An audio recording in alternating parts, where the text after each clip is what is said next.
سچے لوگ ہمیشہ سچائی کی تلاش رکھتے ہیں. ابو ذر غفاری رضی اللہ تعالیٰ عنہ کو روکا گیا کہ خبردار محمد سے ملاقات مت کرنا، تمہارے دین سے پھیر دے گا، آپ بابا باپ دادا کے دین سے الگ کر دے گا، نیا دین پھیلا رہا ہے. نعوذ باللہ، نیا دین؟ ارے وہ دین جو آدم علیہ السلام لے کے آئے تھے، وہ دین نوح علیہ السلام کا تھا، وہ دین جو ابراہیم علیہ السلام کا دین تھا، وہ دین عیسیٰ، ارے وہ دین ایمان سے کہتا جو ازلی دین تھا، جو ابدی دین ہے، وہی دین جو خدا کا دین ہے، وہی دین جو خدا کا دین حنیف، اس کو اللہ کی طرف برپا کر رہے تھے، جو بار بار برپا کیا گیا. کہتے ہیں نیا دین پھیلا. کیا کہتے ہیں مکہ والے؟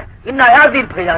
نیا دین نہیں جی، وہ دین جس دین کو مٹا دیا گیا تھا، جس دین کو پامال کیا، اسی دین کی اشاعت کر رہے تھے اللہ کے پیارے. جب روکا گیا تو کیا ہوا؟ روکا گیا تو کیا ہوا؟ یہ ہوا کہ ابو ذر غفاری رضی اللہ تعالیٰ عنہ کہاں پہنچے؟ چھپ کے گئے مکہ، چھپ کے گئے مکہ. میں کہتا ہوں جو سمجھدار لوگ ہیں، جو حق کو تلاش کرنے والے ہیں، چھپ کے گئے مکہ. اور 3 دن تک حضرت علی کے مہمان رہے. جلدی سے کہہ رہا حضرت علی کے مہمان 3 دن تک رہے. 3 دن کے بعد حضرت علی رضی اللہ عنہ سے پوچھا. انہوں نے جب پوچھا کہ کہاں آئے ہو، دل پانے کے بعد کہا کہ میں محمد کی تلاش میں ہوں صلی اللہ علیہ وسلم کی. وہ ملتے نہیں، وہ ہیں کون؟ اس لیے کہ حضور عام لوگوں کی طرح تھے، پہچاننا آسان نہیں تھا، تو اور ان کا نام لینا مشکل تھا. نام کوئی محمد کے لیے پتا ہی پڑ جائے، ایسی صورتحال تھی. تو حضرت علی نے کہا میرے ساتھ چلنا، میں پیشاب کے بہانے بیٹھ جاؤں، کسی شک ہوگا بیٹھ جاؤں گا، تم چلتے رہنا، میں محمد کے پاس صبح کو جاؤں گا وسلم کے.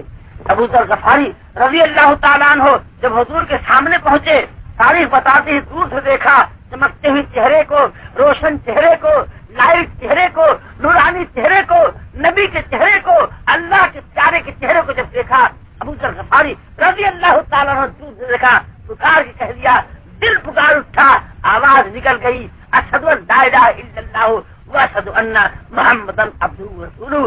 کیا کہا ابو ذر غفاری نے؟ کسی جھوٹے کا چہرہ اتنا روشن ہو نہیں سکتا، کسی جھوٹے کا چہرہ روشن ہو نہیں سکتا. میرے دوست سے پڑھ کے دیکھنا، جھوٹے کا چہرہ روشن ہو نہیں سکتا.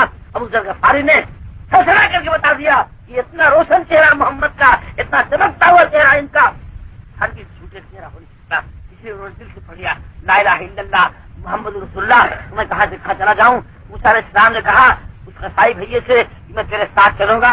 چمکتا ہوا نبی کا چہرہ دیکھا، روشن چہرہ جب دیکھا تو بڑا خوش ہو گیا. کون بیٹھا ہوا ہے جو ایسے چہرہ والے کو پا جائے، چمکتے ہوئے لوگوں کو پا جائے تو کون نہیں اپنا مہمان بنائے گا. خوش ہوتے ہی مان زکریا جس کے گھر ٹھہر جائے. ابھی ہمارے دوست ناراض ہو رہے تھے کہ مولوی صاحب کیا ہم لوگوں سے اتنا بیر ہو گیا ہے، یہیں آتے جاتے ہیں، کوئی رات ہمارے یہاں ٹھہر کے بتا دیتے کہ ہم دوست آپ ہیں.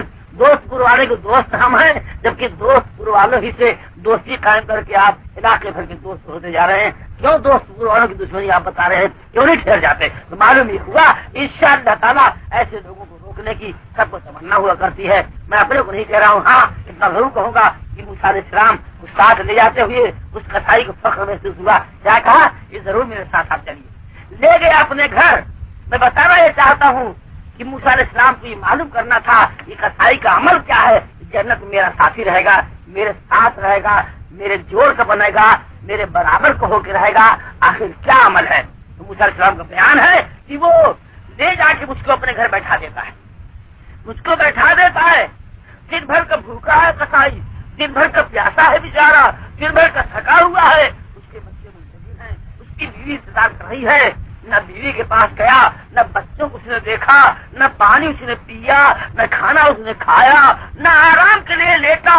مگر ہاں موسیٰ علیہ السلام کہتے ہیں کہ میں نے دیکھا کہ چلتا چلتا کہاں گیا، ایک چارپائی کے قریب گیا. اس چارپائی میں بڈھی عورت لیٹی ہوئی تھی جو آنکھ سے نابینا ہو چکی تھی، ہاتھ پیر شل ہو گئے تھے، اٹھا بیٹھ نہیں سکتی تھی. کیا کیا اس قصائی نے؟ کیا کیا؟ اس عورت کو اٹھایا، اس عورت کو اٹھایا، سنڈاس میں لے گیا، اس کے بعد نکال کے آیا، وہیں لٹا دیا. جا کے اپنے ہاتھ سے کھانا نکالتا ہے، پانی اڈیلتا ہے، لے کے آتا ہے. موسیٰ علیہ السلام کا بیان ہے کہ اپنے ہاتھ سے کھانا کھلاتا ہے اس عورت کو، پانی پلاتا ہے اس عورت کو.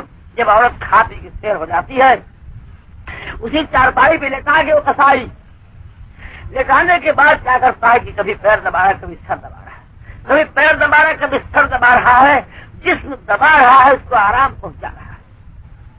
جب بڑی دیر ہو جاتی تو عورت دعا دیتی ہے، عورت دعا دیتی. موسیٰ علیہ السلام سن رہے ہیں. موسیٰ علیہ السلام کو بیان ہے یہ عورت دعا دینا شروع ہوتی کہ پیارے اللہ، اے میرے پیارے اللہ، اس میرے بیٹے کو جو دن بھر کا بھوکا ہے، جو دن بھر کا پیاسا ہے، جو دن بھر کا تھکا ہوا ہے، جس کی بیوی منتظر ہے، جس کے بچے انتظار میں ہے، اے پیارے اللہ، جو بیوی کی طرف نہیں گیا، بچوں کی طرف نہیں گیا، پانی کی طرف نہیں گیا، کھانے کی طرف نہیں گیا، آرام کی طرف نہیں گیا، اے پیارے اللہ، جو میرا حق دے رہا ہے، اس میرے بیٹے کو جس نے مجھ کو کھلایا پلایا، جو میرا جسم دبا رہا ہے، جو میرا حق دے رہا ہے، پیارے اللہ، اس میرے بیٹے سے راضی ہو جا اور اس میرے بیٹے کو مرنے کے بعد، قیامت کے بعد جنت الفردوس میں موسیٰ علیہ السلام کے ساتھ نصیب فرما دے۔ پیارے اللہ، اس میرے بیٹے سے راضی ہو جا اور میرے بیٹے کو موسیٰ علیہ السلام کے ساتھ نصیب فرما دے۔ موسیٰ کا میرا دوڑ پڑے، لبیک لبیک میرے دوست قصائی بھائی، مبارک ہو تجھ کو، یہ تیرا عمل ماں کی خدمت گزاری خدا کو بھا گئی، اور تیری اماں کی دعا خدا نے سن لی۔ بوڑھوں کی دعا نہ وہ سنا کرتا ہے، بوڑھوں کی دعا خدا کبھی لوٹایا نہیں کرتا۔ اے میرے قصائی بھیا، تیری اماں کی دعا خدا نے سن لی ہے، اور تیرا یہ عمل دن بھر کی بھوک پیاس سے تو نے ماں کی خدمت کو قربان کر دیا ہے، خدا تجھ سے راضی ہو گیا ہے۔ آج ہی کوہ طور پہ اللہ نے مجھ کو بتایا ہے کہ تم